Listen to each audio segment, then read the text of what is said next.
creator, because like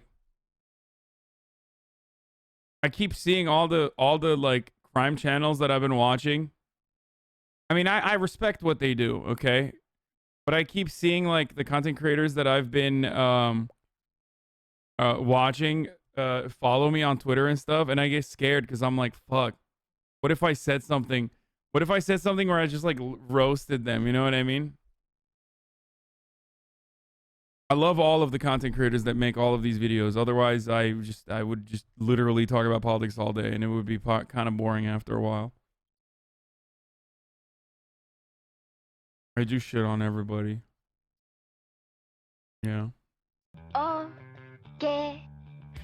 After the GSU raided John McAfee's Orange Walk compound, he decided to move back to his villa on Ambergris Key. Unlike his secluded compound, his beachfront property was situated in a residential community. Most of his neighbors were retired expats, so when McAfee returned with his guns, guards, dogs, and Do you seriously admire this guy for sticking to his beliefs, even with his violence? Or is the admiration kind of a joke?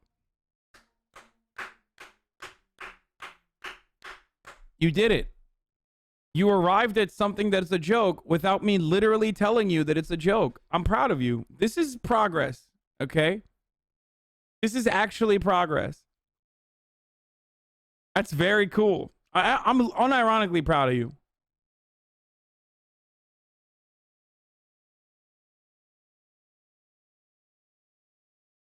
Leftists are capable of growth in the realm of humor.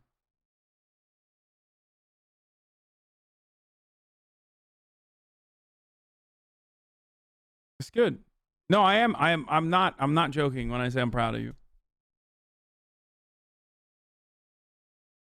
prostitutes. He came in like a bulldozer and pissed everyone off. His armed guards and dogs roamed the public beach, which freaked people out. There was a petition filed against McAfee by the residents and visitors of the Mata Grande subdivision. The complaint read, "These problems are all at the residence of John McAfee. Security guards on McAfee's property walk around with shotguns at night and up and down the beach. They have been known to shine spotlights right into people's eyes at night and act aggressively with their guns, chambering a bullet and nonsense such as this." Sam, why are you shitting on McAfee? This video is literally slander. First and foremost, if I was shitting on John McAfee, I would have to charge him because that's what he's into. And secondly, this video is not slanderous in any capacity. It's literally 100% true. Like, I've yet to see, as a matter of fact, I think he skips a lot of the more horrible things that he's done, and just like talks about them briefly. So I would go so far as to say the video is like actually doing John McAfee's actually doing John McAfee like not only justice, but like maybe even doing right by him to a degree that he doesn't deserve. People are scared to walk down the beach at night as a result. The tourists are terrified. Vicious dogs on his property are running amok. These animals get loose and run as a pack. 3 residents have been bitten, and 3 tourists have been attacked. McAfee's most vocal critic was a man named Greg Fall. Greg Fall was a retired contractor and former Marine from Miami, Florida, who was living in his dream home. He purchased the property after it had been leveled by a hurricane and was left standing with only 2 walls and a floor. It took him 7 years to rebuild it, yet he persisted in order to ensure that he can spend his remaining years relaxing in sunny beliefs. Then McAfee showed up and started fucking everything up. There was a lounge on the beach that Greg liked to visit, but to get there, he had to pass McAfee's property. After many run-ins with the dogs and guards, Fall became fed up. When Fall confronted McAfee, McAfee pointed a shotgun at him and cycled it. Then he said, "Get off my property, or I'll shoot your ass." On November 8th, Fall filed a formal complaint to the mayor's office. When nothing came from that, Fall told people that he would deal with McAfee's dogs himself. On Friday, November 9th, 2012, Joshua Davis received an email from McAfee that at 10:30 p.m., he saw a contingent of black-suited thugs step onto the dock next to his villa and disperse onto the beach. 30 minutes later, his dogs were poisoned. McAfee wrote, "Mello, Lucky, Dipsy, and Guerrero have already died." This is the only part of the Gringo documentary where like McAfee kind of comes off, I think, in like a favorable light, where they cover it as like, you know, this dude was like really fucking angry at him and like actually murdered his dogs. So he just went and murdered him straight up. "I had to call Amy to tell her about Mello. She is hysterical. On November 10, 2012, McAfee called Davis to tell him that his dogs were vomiting blood and convulsing on the ground. He had to shoot them to put them out of their misery. That same day, McAfee told people that he would get his revenge. On Sunday, November 11, 2012, at 7:20 a.m., Greg Fall was found dead by his housekeeper inside of his living room. The medical examiner said that the cause of death was a gunshot wound to the back of his head. He was found lying in a pool of his own blood in front of his television, with the back of his shirt pulled over his head and taser marks all over his back. There were no visible signs of forced entry. A 9mm Luger casing was found on the exterior steps of his home, and his laptop and iPhone were discovered missing. McAfee quickly became a person of interest in the case, so the police... It doesn't matter. He's like not fucking... They're not showing anything, but still, I'm like, you know, being visited extra... his house to question him. But McAfee wasn't there. On his blog, McAfee claimed that he watched them arrive from the beach, so he quickly dug a hole in the sand and buried himself with a cardboard box over his head so he... That's Kojimbo, by the way. ...can breathe. He said he stayed like that for hours until the authorities left. He claimed at the time he had no idea that Greg Fall was dead, and that he didn't know until he returned home and was told by his groundskeeper. McAfee claimed that his initial reaction was shock. He thought that the GSU must have been trying to kill him, but mistook Greg Fall for him instead. He also said that he thought the GSU poisoned his dogs in order to attempt to get him to leave the country. Marco Vidal of the GSU denied his claim. Quote, "This guy amazes me every day. We don't have anything personal against Mr. McAfee. There is no need for us to poison his dogs." When asked if he killed Greg Fall because of the poisoned dogs, McAfee responded with, "The idea that my neighbors may have done it did in fact occur to me. One of them, and the first one was the doctor next door because he lives closest to me. Greg lives way down the beach, and I was even surprised he could even hear my dogs. But both Greg and the doctor have dogs, love dogs. A dog owner, a dog lover, is not going to poison anybody's dog under any circumstances. Now, maybe they'd poison me, but not my dogs." Regardless of his proclaimed innocence, McAfee decided to go into hiding, even though he was only wanted for questioning, and there was no warrant for his arrest. In the documentary Gringo, the filmmakers suggested that Eddie McTed McCoy killed Greg Fall on McAfee's behalf. After speaking to McAfee's former caretaker, Cashin Chavarera, they learned that McAfee had cash and deposit $5,000 into Eddie McTed McCoy's account on the morning after McAfee's dogs were poisoned. On the night of Greg Fall's murder, Cashin allegedly picked McCoy up near Fall's house and then drove him back to McAfee's place. Due to these circumstances, Cashin posited that McAfee had paid McCoy to kill Greg Fall. Then Nanette Bernstein, the documentary's director, questioned McTen, who denied everything, and said that he was at his sister's wedding that night. Nanette Bernstein said that although she wanted to check out his alibi, it felt way too dangerous. Later, Amy Emschwiller was detained in connection to the murder of Greg Fall and stated that one of McAfee's girlfriends lured Greg Fall into his house and did a striptease to distract him while McTen approached from behind and shot him in the back of the head. In the documentary, they noted that police did not have DNA testing back in 2012, so although a fingernail was found in Greg Fall's scalp, they had no way to see if it matched Eddie McCoy's. However, McTen told me that after the documentary aired, he was arrested. I was arrested for the murder, but like I said, I got acquitted. None of the evidence didn't match. How could the evidence match if there's no way to fucking process DNA, dude?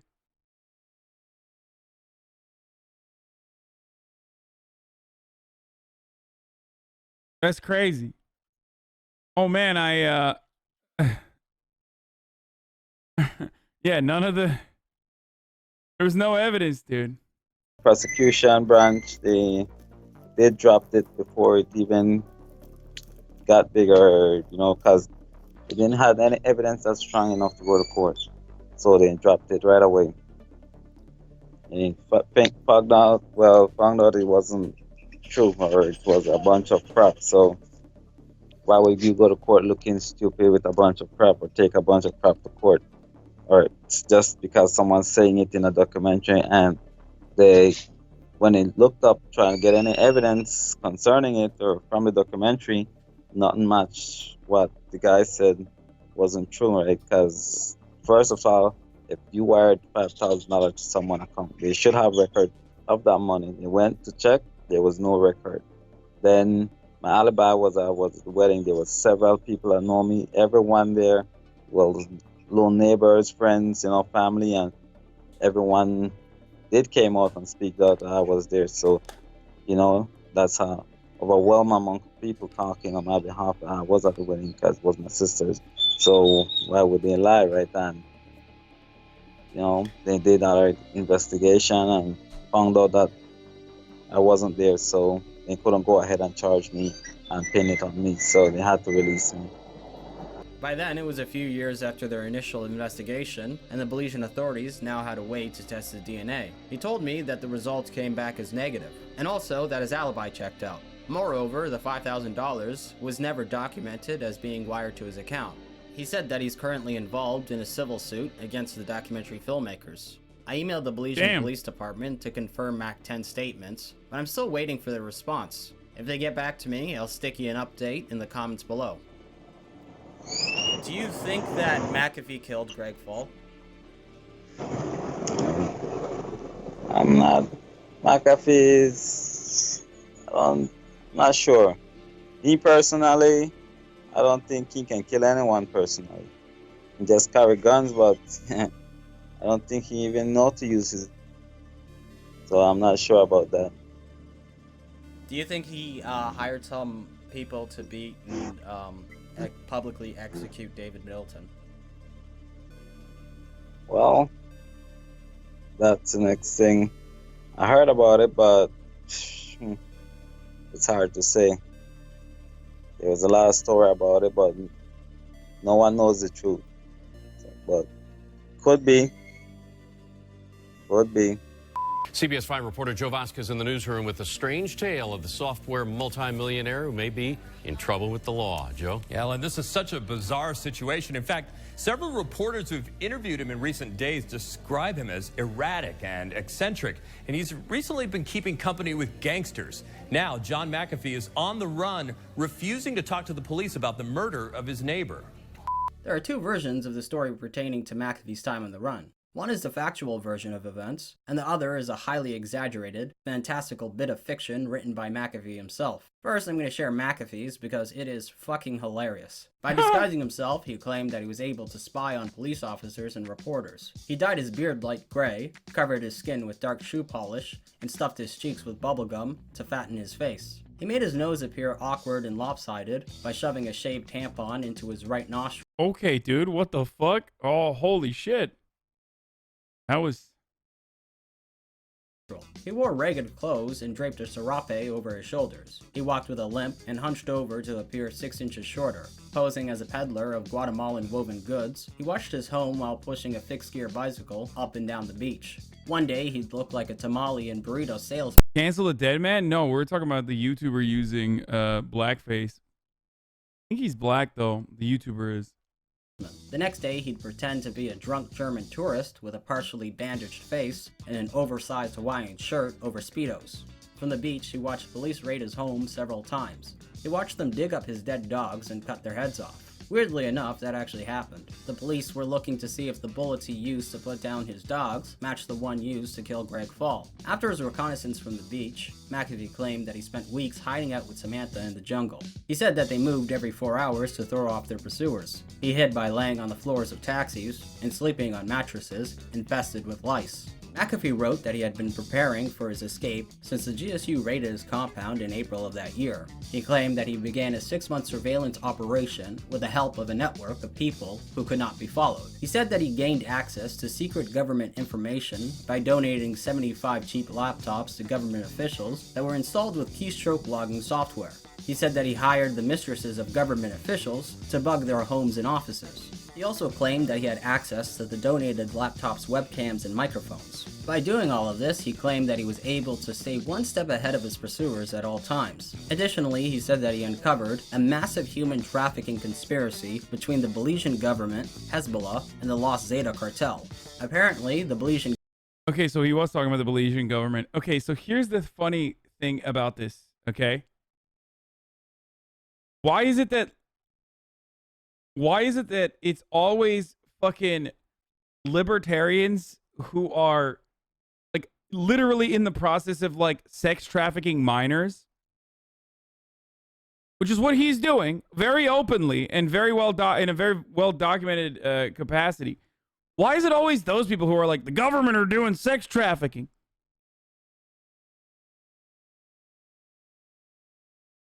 It's so strange, dude.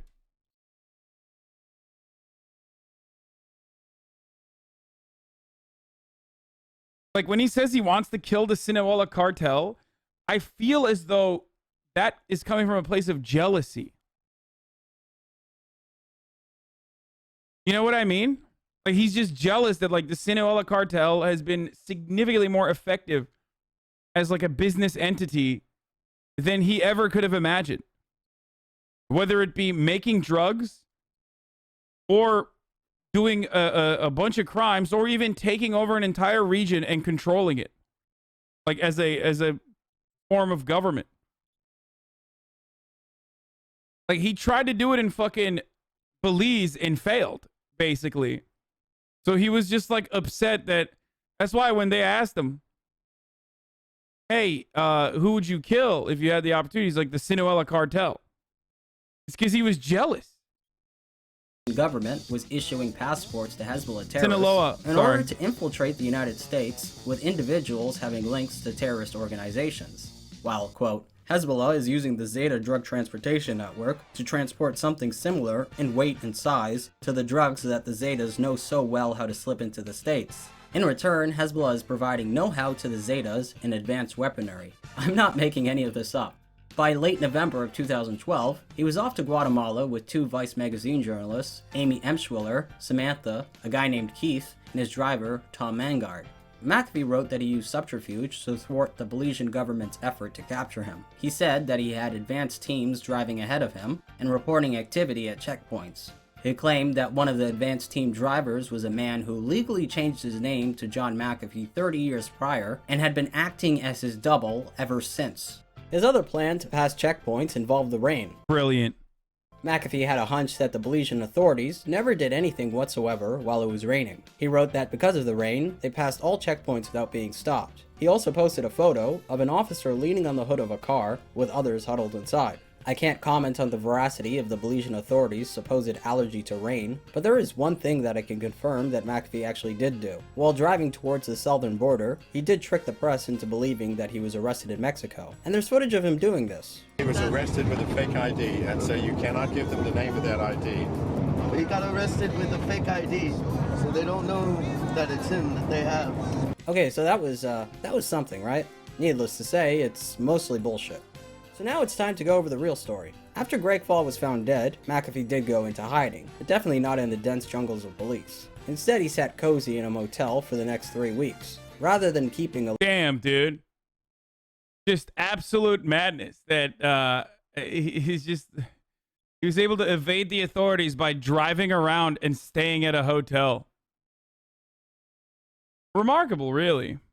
Low profile, McAfee did everything in his power to acquire as much attention as possible. And to see how McAfee, who is, well, listen, let's go back to 2012. He's a hardcore drug addict at this point. He's just effed up out of his mind. And he's on the run. He's like, holed up in some cheap motel on the outskirts of Belize City. And most people would be absolutely losing their marbles. And here's a guy who's like, okay, Tom, go get me a whole bunch of burner phones. I'm going to start calling international journalists and turning this into a sensation, which he did. Yeah, his escape, when he wasn't even, I mean, think about it. There wasn't even an arrest warrant out for him. And he's like, I'm on the lam, and he's spinning this whole narrative about this, which is ridiculous. But how many journalists have any knowledge of like how Belize, where even Belize is, let alone how the government works? And this idea that like Belize is like this super efficient police state with like SWAT teams poised on the top of every coconut tree. Yeah. I mean, the whole thing was just so ludicrous, but it was such an education in how to hack the media. He was on the phone non-stop with Joshua Davis, who live tweeted every development. Then he made a blog and a Twitter. On November 17th, he wrote a total of 5 essay-length entries onto his blog. The first one was an introduction, but instead of writing about his time on the run, he chose to accuse Jeff Wise of cheating on his wife with a young woman who was part of McAfee's inner circle back when Wise was covering McAfee's arrow trekking days. Oh, yeah. I think he might have done that more than once. He did that while he was on the run. He did something like, oh, yeah, that's what you're talking about. Yeah, I don't know why. I don't know why. I mean, I know why he attacked me in the first place. I mean, that was pretty, understandable. Why he retracted it, I don't know. I mean, he certainly isn't worried about liability or anything. I mean, I should say it's not true, but I don't know. That was a weird thing. 9 days later, McAfee posted a submission with a headline reading, "An apology to Jeff Wise," which was followed up by, "I have erroneously accused Jeff Wise of improper behavior on a reporting trip that he did to my flying ranch in New Mexico. His online presence confused those following." Wait. I gotta read the rest of it. What is he saying? Ranch in New Mexico. Shit. I finally received the photos from that trip and I was going to publish them. And when I looked at them, to my horror, it was a different reporter, whose name I will obviously not release, from a different magazine on a different trip. I wish I could excuse myself due to the fact that I did dozens of interviews and appeared in dozens of magazines during my flying times in New Mexico and could be expected to be confused, but that is no excuse. Jeff's trip did not even include a campfire session. I was wrong. I apologize. I know that does not help, but I am truly sorry. I find this so odd, dude. He's like, what an honorable person, dude. Proper behavior on a reporting trip that he did to my flying ranch in New Mexico. His online presence confused those following the story, who wondered whether McAfee might unintentionally expose his location due to his overwhelming online presence. He responded with, "I founded one of the largest computer security firms in the world. Of course I won't let my IP address be known." After countless Twitter and blog posts, McAfee embarked on a press junket. He spoke to Alex Jones. And he is on with us today. Sir, thank you for reaching out to us. Joe Rogan. Hello? Hello? Mr. McAfee. Yes. It's Joe Rogan. How are you, sir? CNN. Did you kill Greg Fall? I barely knew the man, and why would I kill him? He was a neighbor that lived 200 yards down the beach. Do you really believe that this is a vendetta by the government of Belize to take you down and kill you? Absolutely, sir. My man never says no, by the way. It's kind of He funny. also appeared on NBC and offered a reward of $25,000 to whoever finds the killer of Greg Fall. This morning, we told you how McAfee had announced a $25,000 Belizean reward for the arrest of the real killer. That's about $12,500 US. By November 31st, he hooked up with a Vice journalist and videographer who covered his journey into Guatemala. Once in Punta Gorda, they arranged for a boat to take them into Livingston. Looks like a good time. Ooh, dolphins. Then they traveled into Fronteras, and finally into Guatemala City. Once in Guatemala City, the guys from Vice, editor-in-chief Rocco Castoro, and videographer Robert King put together an article with a headline that read, "We are with John McAfee right now, suckers." They also posed for a picture together, which turned out to be a huge mistake. Someone noticed that the photograph still contained GPS location data embedded by the phone that took it. That person then tweeted, "Check the metadata in the photo." Oops. Soon the world knew. Dude, that's so funny, dude. Hey, you want to know the inherent irony? The weakest point of any fucking cybersecurity system is humans. That is the most exploitable point. And there you go. John McAfee should have fucking known that inviting other humans into your fucking house and like running from the goddamn law while doing that was a mistake. Especially if you're going to post photos from that experience without deleting the fucking exfil or whatever the fuck it's called, the metadata.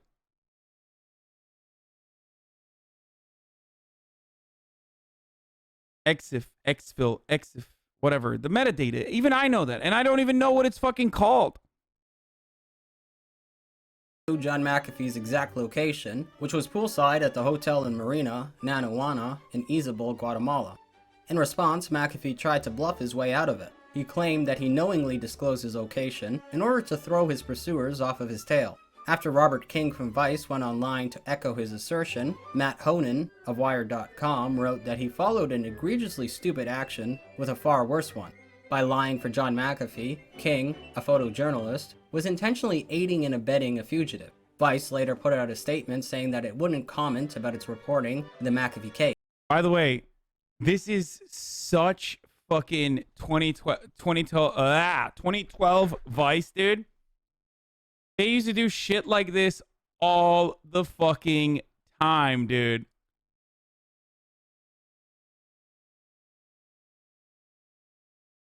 Great. Back when Vice was kind of cool, even though they were like, then they got acquired by Murdoch, or Murdoch bought a piece of them, and then all hell broke loose since then. They've just been dog shit. After having Even back then, they were annoying. his location exposed, McAfee relocated to another hotel. There, he met with Samantha's uncle. How else would I have learned about Crocodile and so many other things if... I mean, they still make, like, good content. Don't get me wrong. From time to time, which we watch all the time. But, like... How else would I have known about Crocodile as a child? Okay? Not as a child, but, like, as a young adult, I guess. Yeah, don't they do content on dumb Twitch streamers? Yeah, exactly.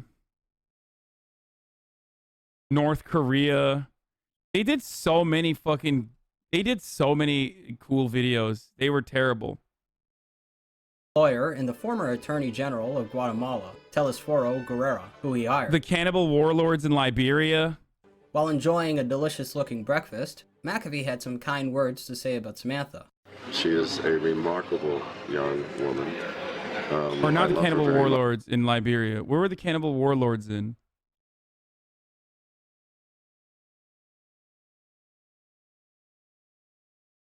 Were they in Liberia? Oh, it was. Okay, good.